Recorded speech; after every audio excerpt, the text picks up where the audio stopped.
I remember the night there was a debate in the Royal Canadian Legion in Athabasca, which was the first town I lived in when I came to Canada in 1967.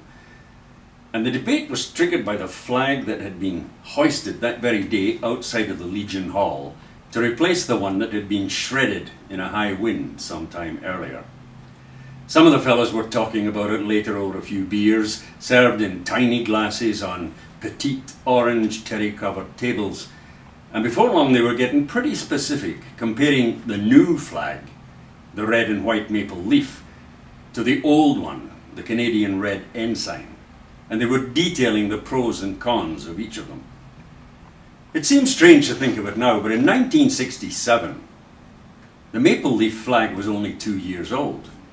It had been unveiled in February 1965 by then Prime Minister Lester B. Pearson, and to say that not everyone in Canada was convinced it was the right emblem for the country would be stating the case mildly, especially in the western provinces, where there are relatively few maple trees to be seen. This much was evident by the discussion in Athabasca that night. Remembrance Day was approaching, and a surprising number of the veterans, anticipating the third cenotaph ceremony with the Canadian new standard, still felt that the flag was lacking in tradition, history, and associated sacrifice.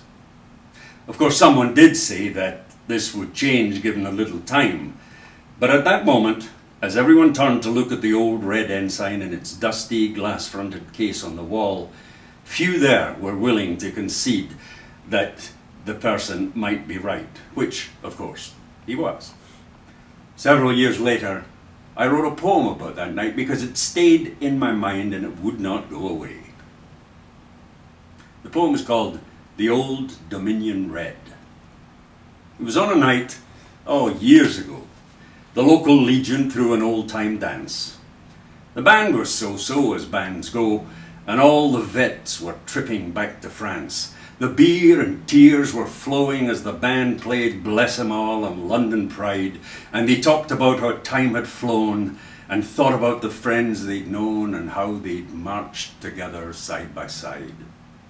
And over in the corner, by the portrait of Her Majesty the Queen, stood the bright and scarlet maple leaf where once the Old Dominion flag had been.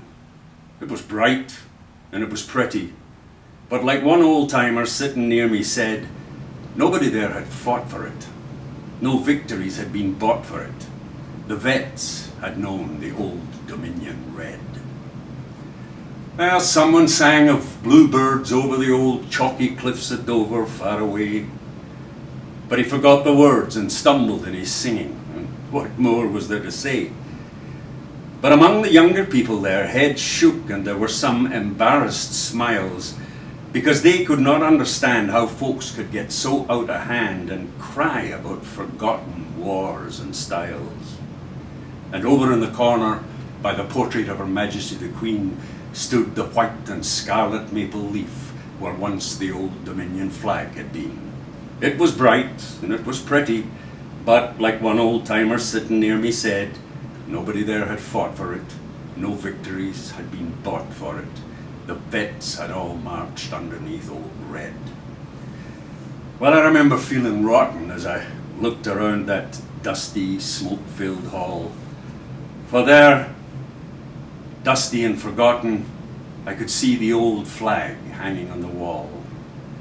But I had never seen it flapping in its glory in the old blood-stirring way, and I had no cause to remember the 11th of November as being different from any other day.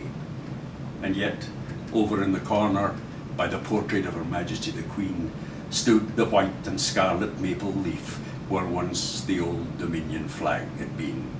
Sure, it was bright and it was pretty, but like that old fella sitting there had said, nobody there had fought for it. No victories had been bought for it. The vets had known the Old Dominion red.